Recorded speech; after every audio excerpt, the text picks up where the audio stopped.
as I've mentioned to Larry, I've got a lot to say. So I'm going to keep it brief because we've got a great program for you this evening, and it's not me. But I hope you'll forgive me for those of you who've been here the last couple of months. There are a couple of things I want to review, just kind of for those folks who haven't been here, just to make sure we are all on the same page and where we've started. So the three values that we propose for our organization this term are freedom, prosperity, and unity. Now, freedom and prosperity generally go together, and they're opposed to growth in government, right? So more government means less freedom, less prosperity, and vice versa. So by and large, we're not for growth in government. We're for less government, in fact. The unity piece comes in is, if you agree with the first two, we're happy to be unified with you. On the other hand, if you're a more government person, well, then there's going to be tension between what we believe is an organization and what you believe as a person, as a, whatever your role might be. This happens to me all the time. I skipped right over my first bullet point. Sorry about this, Randy. I'd like to acknowledge our elected officials. Randy, if you would, right? Our representative. Thank you. I won't lose my place again. And Carmen, thank you, as City Council, TVK. Thank you. And am I missing anybody? Oh, school board.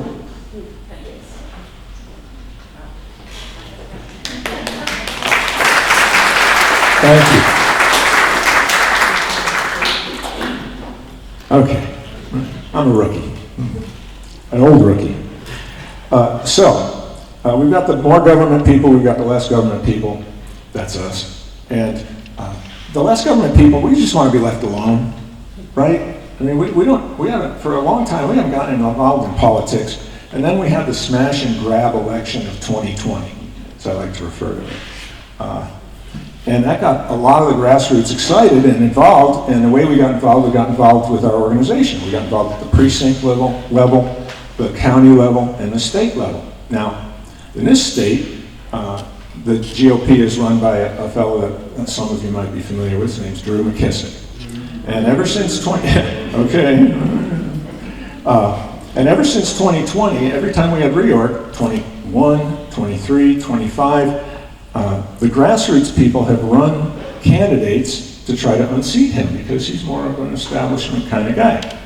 And other than that, he runs a good meeting, I will say that.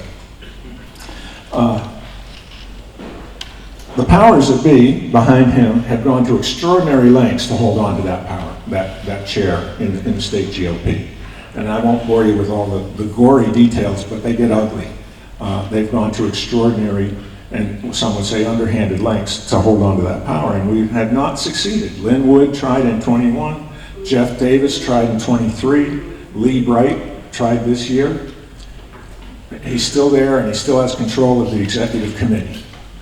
So for those of us who've been involved in this, and I look at you, Larry, because you've been doing this long, and Larry's he's a war veteran of the Tea Party days, right? When it's the original uprising of the grassroots. So we've been trying to, now we've made progress, right? We've got precinct level, we've got some counties like this one, right? Greenville, and we've been at Pickens, there's been a whole bunch of counties that have come over the grassroots side, but not enough yet. So after this reorg, we're thinking, well, we'll try again in 27, but until then, what are we going to do? And then something unusual happened. And I already mentioned, Glenn McCall passed. Now, Glenn McCall, as you may or may not know, was our national committeeman for the state of South Carolina. There are two. He was one of them. And what that means is that spot is now vacant, and there needs to be an election to replace him. I know this is a little bit in the weeds. Bear with me, folks. This gets good, despite how we got there. So, Drew McKissick picked a candidate. We'll call him Chad, because that's his name, Chad. So, this is his hand-picked successor for Glenn McCall. And keep in mind, Drew rules with an iron fist down there at the executive committee in Columbia. He's never lost a vote. He doesn't arrange to lose votes. Well, this young guy, his name's Tyson Grinstead. I get that right? Yeah, okay. He's the chair of the Richland County GOP. He decides to throw his hat in the ring, opposing Drew McKissick's very man. Well, this is unusual. Well, he got his votes together, and all the America First counties backed him, and they had the vote on the same day as the Silver Elephant, August 9th, Saturday. And folks, Drew McKissick lost.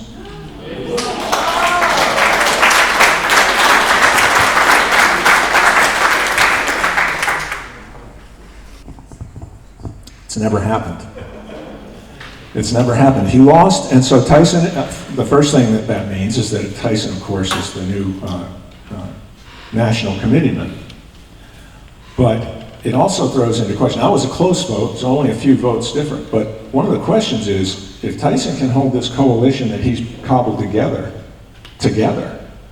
then you have to ask yourself, who's really the chair of the GOP? If Drew can no longer count on rubber stamp from the executive committee, which he cannot, well, it's an unusual circumstance. It's something none of us saw coming, but by golly. And so another note about that. In the week leading up to the vote, the Trump team called Tyson up to Washington, D.C. because they know about Drew and they know about Chad, and they were not happy to support that. So, in fact, one of the Trump team actually came out and endorsed Tyson in advance of that. So what that means, a couple of things. One is that the Trump team is paying attention to what's going on right here in Little South Carolina with our little GOP. And we know who they're behind and who they're not behind. So, it's been years. Yeah, Larry and I were talking about this before we got started. It's been years that we've been banging our head against this thing. And all of a sudden, out of nowhere, we have some daylight. So we've talked a lot about the underhanded stuff that they've done, and you've heard it over and over from Larry and others. Well, every day I wake up and it's like the earth is shifting under our feet, whether at the federal level, and now we're seeing it at the state level. And so I just wanted to make sure to share that really good news with you. We'll see what comes of it. Don't count the chickens just yet. But that's really an amazing thing that happened. And y'all deserve to hear about it. And you folks too on tape. So, one last thing. Caitlin, you can do this introduction, right? Yeah? All right, so I got one more thing. Again, we're in an amazing cycle right now. We've got all the state elected officials are up for election this time. We've got a credible challenger or two to our senior state senator, which we're pretty excited about that because we don't necessarily think we should be spending all our money in Ukraine in the grassroots. We've got in the State House, we've got a governor, we've got an attorney general that are running as anti-corruption candidates, explicitly, no holds barred, no apologies made, and so, wow, it's going to be really interesting. And so hold on to your hats. Our biggest focus is June 9th, I believe it is, next year, is the primaries, because for the most part, whoever wins the Republican primary is going to be your next office holder, right? So we are really focused on getting the vote out and getting our people out on June 9th, and then everybody else can vote on June 10th, I guess.